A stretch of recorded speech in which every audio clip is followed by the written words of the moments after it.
Hello students, today I am explaining you 8th chapter of EVS. Our topic is Riya reached uncle's home. ये हमारे 6th और 7th lesson का continuation part है. Okay, so you all know they were going to Vapi. Riya was going to Vapi to her uncle's house and now they have reached somewhere. अब वो लोग कहाँ तक पहुँचे ये हम देखेंगे. It is now 10:30. Okay, at night है. After a long journey by train, we reached Vapi. Riya और उनकी फैमिली कहाँ जा रहे थे? वापी जा रहे थे. तो मतलब नाउ दे आर रीचिंग. बहुत लंबी मुसाफरी, जर्नी मतलब मुसाफरी के बाद they have now reach to Vapi. मामा's house home is near by the station, so he came to pick us up. मतलब मामा का घर it is near by the station, so he has came to pick up. pick up मतलब हमें लेने के लिए आए. So he came to pick up us. Shril and Arnav also came with Mama. वो they are the two. उनके दो बच्चे, they और they are the children of Mama. They are my Mama's children. They are very happy to see me and Himkash. Me and Himkash. वो लोग भी बहुत खुश है मुझे और हिमकश को. We hugged each other. हग का मतलब हम सब गले लग के मिले सब दोनों को. You can see here. Here is the clock 10:25 and here is the scene of the railway station outside form. It is the scene of the Vapi railway station outside. Okay, we hired 2 auto rickshaws from the station to reach Mama's home. मतलब train से उतरने के बाद हम अपना luggage लेके station से बाहर निकले तो बाहर हमें ऐसा नज़ारा देखने को मिलता है. You can C like this.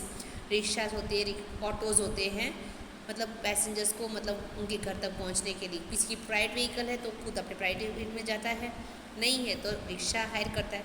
तो ये सेम वे ये रिया ने भी उनके फैमिली ने 2 रिक्शा हायर की. हायर मतलब हम भाड़े पे लेते हैं, अब खुद की रिक्शा नहीं होती. ओके, सो उसको भाड़ा देना पड़े. That is called hiring. I was feeling very sleepy. अब रात के 10:25 हो चुके हैं. सो थकान भी लगी थी और मुझे बहुत ही नींद भी आ रही. स्लीपी मतलब बहुत नींद. आई स्लेप, मैं सो गई. After some time mother woke me up. Parents took bath and got ready. फिर जैसे घर आए मम्मी ने मुझे जगाया. वोक अप मतलब उठाया. हम लोगों ने फ्रेश हो गए थोड़ा बाथिंग करके. Himkash and I also took bath and got ready. मतलब इतनी लॉन्ग जर्नी करने के बाद हम टायर्ड हो जाते हैं, थोड़ा एक फ्रेश होने के लिए बात ले लेते, हम लोग फ्रेश हो जाए, थकान उतर जाती है. Thereafter we sat together and had our meal. फिर सब लोग साथ मिल के रात का डिनर किया. Mama said take rest for some time then we will go to Daman. मामा ने क्या बोला कि वो हम लोग अब उनके वापी पहुँचे हैं तो यू ऑल स्लीप डाउन, आप सो जाओ भी, अब फिर हम सुबह उठ के दमन जाएंगे. दमन इज़ अ सी शोर, मतलब दरिया किनारा है. Okay, now you can see here they hire 2 rickshaws. ऐसी 2 रिक्शा इन्होंने हायर की. एक के अंदर मामा और पापा बैठ गए, दूसरे मम्मी, मैं और हिमकश सब लोग बैठ गए और घर पहुँचे. We got ready to go to Daman. फिर नेक्स्ट डे हम लोग दमन जाने के लिए रेडी हो गए. ना mama's family was also going to come with us. मतलब मामा की फैमिली मतलब मामा है, मामी है, उनके 2 बच्चे श्रील और अर्नब. वो 4 और हम 4 सब मिलके गए. We reach bus station by auto rickshaw. मतलब हमने ऑटो रिक्शा ली और ऑटो रिक्शा से हम बस स्टेशन पहुँचे. And from there by bus we reach at Jampur beach of Daman. फिर हम बस से वहाँ जामपुर बीच पहुँचे. जो दमन के अंदर सी शोर है ना, दरिया किनारा, वो उसको बीच कहते हैं. Its name is Jampur. Okay, you can see here this is a sea shore. ये दरिया किनारा है. There was a crowd on the beach. वहाँ पे बहुत ही भीड़ होती, मतलब it is a place of tourist place है तो हर कोई आपकी जैसे घूमने के लिए आता है. तो every one come that and enjoy. Okay, सब घूमने के लिए आते हैं, have fun. People had come for fun at seashore. Some people were sailing around the sea in the boat, some were riding on the horse and some were on the camel. मतलब कुछ लोग मज़ा ले रहे थे, ऐसे घूमने के लिए फिरते फिरते दरिया किनारे के पास आए हैं. यहाँ मिट्टी होती है, पानी होती है, तो कुछ लोग पानी में जाते हैं, अपने पैर रखते हैं, फिर वो वेव्स की मज़ा लेते हैं. हम पानी में खड़े तो हमें ऐसा लगता है कि हम लोग some were riding on the horse and some were on the camel. कुछ लोग घोड़े सवारी कर रहे थे, कुछ लोग कैमल पे बैठ के सवारी कर। Little children were making sand house at seashore. छोटे बच्चों को तो मिट्टी मिली तो मतलब सब कुछ मिल जाए। You can see here also in this scene. यहाँ बच्चे बैठे हैं मिट्टी के, मतलब कुछ ना कुछ कर रहे हैं, मतलब उनको घर बनाते हैं, कोई खिलौना बनाते हैं, उनको मिट्टियों से खेलना बहुत अच्छा लगता है बच्चों को, तो दे आर एन्जॉइंग दिया जाए। I really enjoyed by seeing also. ये सब देख के मैं भी बहुत एन्जॉय कर रही। Himkash, Shril, Arnav and I also sat to make sand house. हम सब मिलके सैंड हाउस बनाने लगे। We enjoyed a lot by playing in sand. हम लोगों ने मिट्टी में बहुत ही मज़ा आया खेलने में। फिर mean while mama brought tickets for the boat. फिर इट वॉज अ शी शोर, दरिया किनारा, तो वहाँ पे शिप भी होते हैं, सब लोग शिप में भी राइड करते हैं, अंदर घूमते हैं पानी के अंदर। तो मामा, तब हम लोग जब खेल रहे थे यहाँ पे, तो मामा ने टिकट्स लाई हमारी बोट के अंदर सेल करने के लिए। We sailed across the sea in the boat. हम लोगों ने देखो यहाँ पे, you can see here boat है, सब लोग बैठ के उसका भी मज़ा लिया। I was afraid to get in the boat. पहले मुझे बोट के अंदर बैठने में बहुत डर लगा, क्योंकि नीचे इतना पानी होता है, it is very deep deep, तो डर तो हर किसी को लगता है। बट फिर I sat next to my mother, पर मैं अपनी मम्मी के बाजू में बैठ गई। We enjoyed boating in the sea. फिर हमने बोटिंग का भी मज़ा लिया। After that we went for a home horse and camel riding. After that we went for, ये सब करके आए। पहले सी शोर में मिट्टी से मतलब खेला, फिर बोट में बैठे हैं, फिर उन्होंने घोड़े सवारी और ऊँट सवारी का मज़ा लिया। Later we had a snacks by at the shore. फिर हमने थोड़ा बहुत नाश्ता, स्नैक्स मतलब नाश्ता जो सूखा होता है। Now it was evening, it seemed as if the sun was shrinking in the sea water. You can see here, ये जहाँ पे देखो सीन देख सकते हो, यहाँ सन है, नीचे पानी है और यहाँ पे मिट्टी है, सैंड है। All the peoples are standing, और ये सनसेट का सीन है, मतलब सन डूब रहा है, शाम हो रही है, रात होने की तैयारी है। तो ये कैसे लगता है पता है, ये पीछे ऐसे पानी है, तो ये जो सन है पानी के अंदर डूब रहा हो ऐसे लग रहा है, बट रियली वो पानी के अंदर नहीं डूबता है। It changes its direction and moves to the other part of the earth. Okay, but हमें यहाँ पे ऐसा लगता है कि बट ये सीन बहुत ही सुंदर होता है। It is very beautiful scene sunset का। सब लोग बहुत देर से सनराइज़ का भी सीन देखने के लिए जाते हैं। आप सबको पता होगा, फिल्म्स में आप देखते हो सनराइज़ का सीन, माउंट आबू में भी है सनराइज़ का पॉइंट। तो यहाँ सी शोर है, तो यहाँ सनसेट का नज़ारा देखने को मिलता है। So they are enjoying the scene of the sunset. The sky was looking colourful, मतलब देखो you can see here in the picture also, यहाँ बहुत ही वाइट है, फिर येलो है, फिर थोड़ा ऑरेंज होता जाए, फिर डार्क होता जाए। This looks very beautiful. We took photographs and videos at the shore. तो हमने ये सब बहुत पहली बार देखा था, बहुत अच्छा लगा, तो हमने वहाँ फ़ोटोज़ और वीडियोज़ सब कुछ खींचे। इट वॉज डार्क, फिर सनसेट हो गया, इसलिए अंधेरा हो गया। वी केम बैक टू मामा's हाउस, तो हम फिर वापस अपने मामा के घर आ गए। My long journey was interesting and memorable, मतलब मेरी ये बहुत ही मज़ेदार और यादगार, मेमोरेबल का मतलब यादगार जर्नी है। Why did Riya's family took rickshaws to go to मामा's हाउस। अब क्यों उन्होंने 2 रिक्शा ली, क्योंकि रिया और उसके भाई हिमकश, फिर पापा और मम्मी वो 4 लोग थे, और यहाँ मामा मामी और उनके 2 बच्चे वो 4 थे। तो 8 मेंबर्स एक रिक्शा में नहीं आ सकते, so they took 2 rickshaws. Okay, they were all together 8 members. Have you ever visited any sea shore. आप कहीं गए हो तो you can write that at the sea shore on what did Riya ride. Sea shore में रिया ने किस पे सवारी की, horse and camel. How many hours did Riya's train take to reach Vapi from Daman. कितनी देर लगी उनको वापी से दमन जाते हुए, हम कैलकुलेट करेंगे तो हमें पता चल जाएगा। Okay, it took about somewhat, वो लोग बैठे थे कब, मॉर्निंग में बैठे थे ना, then they reach wait,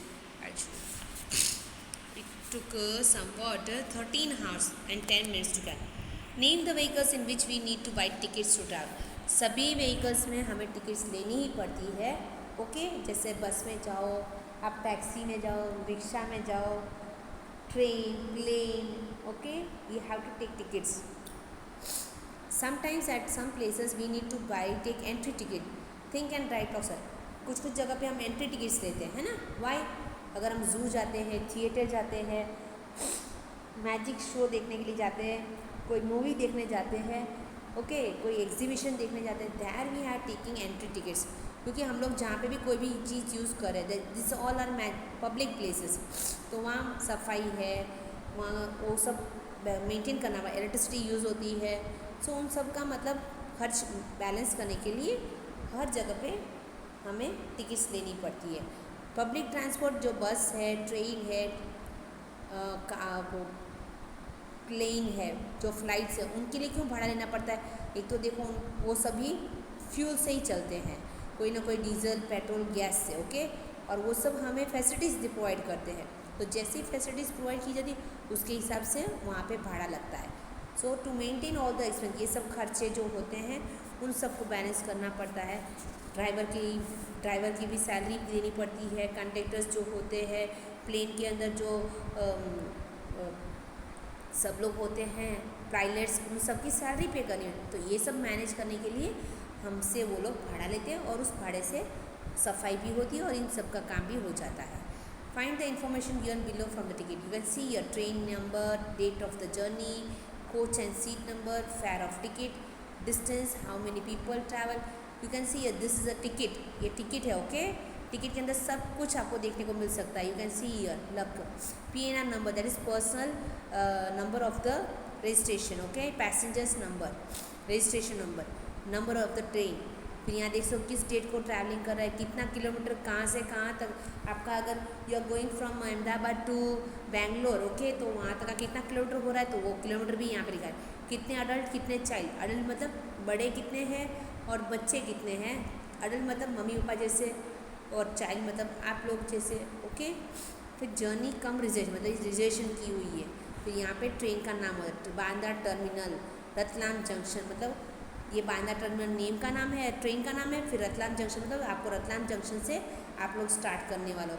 2A that is the coach number, okay, मतलब बड़ी सी ट्रेन होती है उसके अंदर भी नाम होता है, 2A, S1, ओके, A मतलब AC कोच होता है, S होता है तो मतलब स्लीपिंग होता है, तो यहाँ पे देखो A1 सभी एक ही कोच में है, फिर 21, 22, 21 सीट नंबर है, LB, SL, UB मतलब लोअर बर्थ नीचे की सीट, SL मतलब लोअर साइड सीट, UB मतलब अपर बर्थ, M लिखा है, M मतलब मेल, F मतलब फीमेल, फिर सबकी एज होती है, यहाँ पे कितने रुपीज़ हुए और टोटल कितना कैश हुआ वो वर्ड्स में भी लिखा है। फिर you can see here the time table from ये अवध एक्सप्रेस बोर्डिंग एट इतने बजे से यहाँ स्टार्ट होगी और यहाँ इतने बजे पहुँचेगी।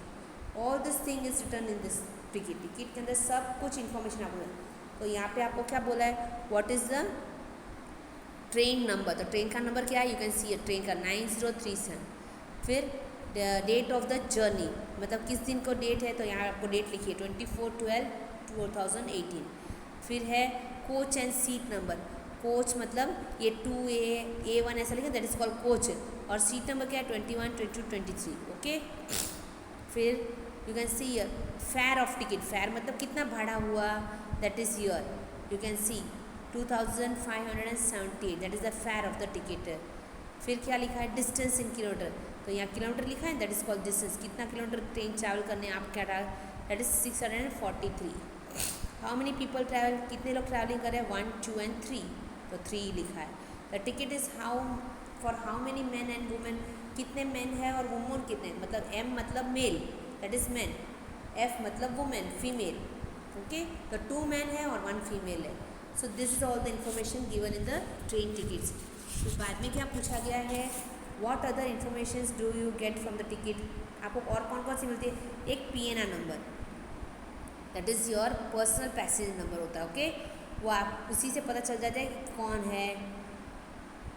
Time table of railway gives details about the route of the every train beside, मतलब टाइम टेबल जो होता है ना उसके अंदर सब कुछ लिखा हो, कहाँ से कौन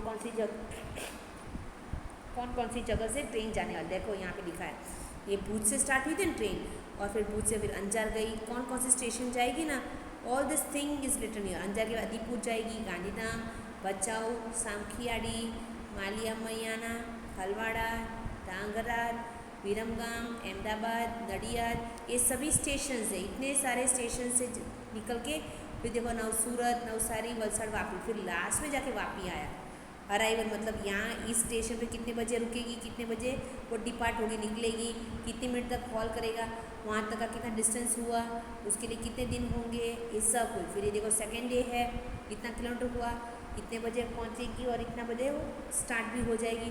everything is got in the time table. What is the arrival time of the train at the place given below.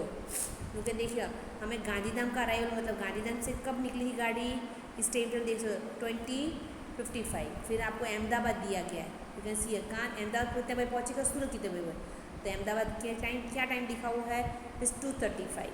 और वो AM है या PM वो भी देखना पड़ता है हम, ओके यू कैन सी। फिर लास्ट में क्या पूछा है सूरत, तो सूरत कितने बजे पहुँची है, दैट इज़ 7 o'clock, ओके।